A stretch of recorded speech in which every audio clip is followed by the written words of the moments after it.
स्वागत है सभी का। तो पिछले वीडियो में हम लोग ने जो विशेष विज्ञानी है, ठीक है, और उससे पहले वाले वीडियो में हम लोग ने सामान्य विज्ञानी, ठीक है। तो ये सामान्य विज्ञानी हम लोग ने पूरा चैप्टर पूरा अध्याय कंप्लीट कर लिया है, ठीक है। और विशेष विज्ञानी का इससे पहले जो भी है वो अध्याय कंप्लीट कर चुका है, ठीक है। तो उसका आधा पार्ट जो बचा है वो क्या है, सामान्य विशेष सिद्धांत, ठीक है। तो अभी हम लोग इसको देखेंगे, क्या है सामान्य विशेष सिद्धांत, प्रिंसिपल ऑफ सामान्य और विशेष, ठीक है। इसके प्रणेता कौन थे, पोस्टुलेटेड बाय सामान्य विशेष सिद्धांत चरक संहिता की मौलिक देन है, ठीक है। किसकी है, चरक संहिता की मौलिक देन। सामान्य विशेष सिद्धांत के मुख्य बिंदु है, ठीक है। मुख्य बिंदु क्या है इसका, आइए देख लेते हैं। सर्वदा सर्वभावानां सामान्यं वृद्धि कारणम हास्य हेतु विशेषस्य प्रवृत्ति रुभयस्तु, ठीक है। चरक सूत्र स्थान 1/44, ठीक है। तो इस श्लोक क्या कह रहा है, सामान्य सभी अवस्थाओं में सभी भाव पदार्थों की वृद्धि का कारण होता है, ठीक है। सामान्य क्या होता है, सभी अवस्थाओं में सभी भाव पदार्थों की वृद्धि का कारण होता है, और विशेष सभी अवस्थाओं में सभी भाव पदार्थों के हास्य का कारण होता है, ठीक है। तो सामान्य क्या है, वृद्धि का कारण है, और विशेष क्या है, हास्य का कारण है। यह सिद्धांत चिकित्सा का मूल सिद्धांत है। यह चिकित्सा क्या है, यह सिद्धांत क्या है, चिकित्सा का मूल सिद्धांत है। चिकित्सा करते समय विषमता को प्राप्त दोषों को साम्य अवस्था में लाना ही चिकित्सक का कर्म है, ठीक है। वैद्य न्यून दोष धातु की पूर्ति करते हैं और बढ़े हुए दोष धातु को कम करते हैं, ठीक है। जो न्यून धातु है उनकी क्या करते हैं, पूर्ति करते हैं। जो बड़े हुए धातु हैं उनको क्या करते हैं, कम करते हैं। न्यूनान धातुनन पूर्णया व्यतिरिक्तानां हास्यजाम, ठीक है। वैद्य का यह कार्य सामान्य विशेष के ज्ञान के बिना असंभव है। दोषों के समान गुण वाले आहार विहार का सेवन कराते हैं हुए न्यून दोषों को बढ़ाया जाता है, ठीक है। और विपरीत गुण वाले आहार विहार से बढ़े हुए दोषों को घटाया जाता है, ठीक है। इसके आगे देख लेते हैं। उदाहरण क्या है, राज्यक्षमा व्याधि में रोगी के मांस में अत्यंत क्षीण हो जाने पर मांस भक्षी पशु पक्षियों का मांस खिलाने का विधान है, ठीक है। यह उदाहरण सामान्य से सामान्य की वृद्धि का द्योतक है, ठीक है।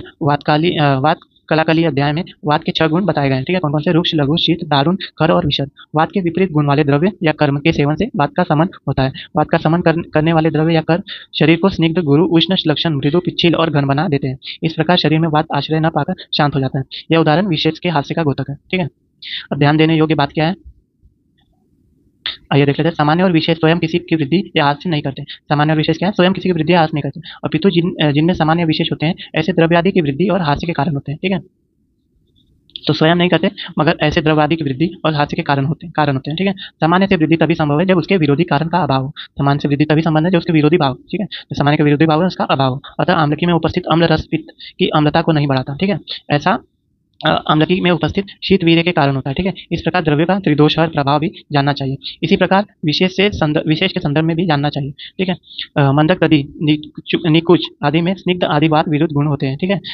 होते हुए भी द्रव्यों में अपथ्य प्रभाव से ये द्रव्य वात शामक नहीं होते। सामान्य वृद्धि का कारण है परंतु सामान्य की वृद्धि का कारण नहीं है, ठीक है। सामान्य वृद्धि का कारण है परंतु सामान्य ही वृद्धि का कारण नहीं है। असमान घृत अग्नि एवं मेधा की वृद्धि का कारण होता है, ठीक है। यह कर्म प्रभावजन्य होता है। यहाँ वृद्धि में सामान्य को कारण नहीं कर सकते। संकल्प और विष द्रव्य का लेप दोनों पादतलों पर करने से शुक्र की वृद्धि होती है जो प्रभावजन्य है। प्रवृत्ति वस्तु तो वाक्यार्थ का महत्व, ठीक है। आचार्य चक्रपाणी के अनुसार importance of the half statement, प्रवृत्ति उभयास्तु में उभय से सामान्य और विशेष दोनों का ग्रहण किया गया है। प्रवृत्ति का अर्थ है शरीर के संबंध स्थापित करना, ठीक है। जब तक द्रव्य आदि शरीर से संबंध स्थापित नहीं करता, अर्थात जब तक व्यक्ति द्रव्य का प्रयोग नहीं करता तब तक वृद्धि या क्षय नहीं होते, ठीक है। शरीर से संबंधित न रहने पर सामान्य और विशेष अपना अपना कार्य नहीं करते। तू शब्द अवधारण निश्चयात्मक अर्थ में लिया गया है। सामान्य और विशेष की प्रवृत्ति एक ही साथ होती है। केवल सामान्य के ही प्रयोग से धातुओं की वृद्धि होकर विषमता उत्पन्न होगी। इसी तरह केवल विशेष के ही प्रयोग से धातुओं का क्षय होकर विषमता निर्माण होगी। दोनों द्रव्यों के एक साथ उपयोग से धातुओं में साम्यता उत्पन्न होगी। तू शब्द से केवल एक ही द्रव्य के उपयोग का निषेध किया गया है, अर्थात केवल सामान्य या केवल विशेष का प्रयोग नहीं करना चाहिए,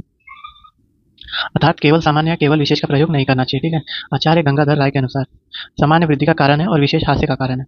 उदाहरण देख लेते हैं। इसका क्या बताया, 5 ब्राह्मणों में से एक ब्राह्मण आ जाने से ब्राह्मणत्व समान होने से 6 ब्राह्मण हो जाते हैं। यदि एक क्षत्रिय आ जाए तो क्षत्रियत्व ब्राह्मणत्व से विशेष होने से ब्राह्मणों की संख्या में वृद्धि नहीं होती, अपितु 5 ब्राह्मण और एक क्षत्रिय ऐसी संख्या होती है। अतः जो भाव जिसके समान है उन दोनों की सामान्य प्रवृत्ति वृद्धि का कारण है। जो भाव जिसके विशिष्ट है उन दोनों की विशेष प्रवृत्ति हास्य का कारण है, ठीक है। नेक्स्ट क्या है टॉपिक आपका, सामान्य विशेष सिद्धांत की आयुर्वेद में उपयोगिता, ठीक है। तो सामान्य और विशेष सिद्धांत की आयुर्वेद में क्या उपयोगिता है देख लेते हैं। आयुर्वेद के प्रयोजन में उपयोगिता, धातु साम्य क्रिया चोक्ता तंत्र साम्य प्रयोजनम, चरक सूत्र 1/53। धातुओं की विषमता को विकार कहा गया है। धातुओं का बढ़ना या घटना विषमता कहलाता है। बढ़े हुए या घटे हुए धातुओं को या दोष को साम्य अवस्था में लाने का कार्य सामान्य विशेष सिद्धांत पर ही आधारित है। चिकित्सा सबसे पहले देख लेते हैं चिकित्सा में उपयोगिता।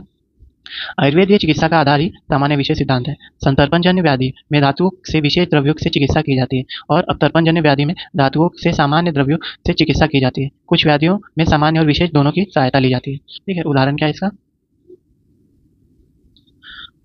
उदाहरण बताया, सन्निपात ज्वर की चिकित्सा में एक दोष को बढ़ाकर और बढ़े हुए दोष को घटाकर चिकित्सा करने के लिए कहा गया है। इस चिकित्सा में सामान्य और विशेष दोनों की आवश्यकता होती है। ठीक है, कौन से सन्निपात में? सन्निपात ज्वर की चिकित्सा में। ठीक है, दूसरा क्या है? पथ्य अपथ्य निर्धारण। पथ्य अपथ्य निर्धारण का आधार भी सामान्य विशेष सिद्धांत ही है। रोगी के बढ़े हुए दोषों के सामान्य गुण वाले आहार विहार उसके लिए अपथ्य है और विपरीत गुण वाले आहार विहार उसके लिए पथ्य है। ठीक है, नेक्स्ट पॉइंट क्या है? रोग निदान की उपयोगिता। रोग निदान में क्या उपयोगिता है? हेतुओं के आधार पर वृद्धि प्राप्त दोषों का अनुमान किया जा सकता है। इसका आधार भी सामान्य विशेष सिद्धांत ही है। स्रोतों की दृष्टि के सामान्य हेतु के संदर्भ में कहा भी गया है। क्या कहा गया? आहारश्च विहारश्च यह स्यादोष गुणैः समः धातुर्भि वीरगुणैः चापि स्रोतसाम स प्रदूषक। चरक मीमांसा 5/23। दोषों के समान गुण के और धातुओं के विपरीत गुण के आहार विहार स्रोतों में दूषित करने वाले होते हैं। ठीक है, सामान्य और विशेष में साधर्म्य और वैधर्म्य, सिमिलैरिटी एंड डिसिमिलैरिटी इन सामान्य और विशेष। ठीक है, तो आइए देख लेते हैं ये भी टॉपिक। सामान्य और विशेष में साधर्म्य, सबसे पहले क्या है? सामान्यता कहते हैं।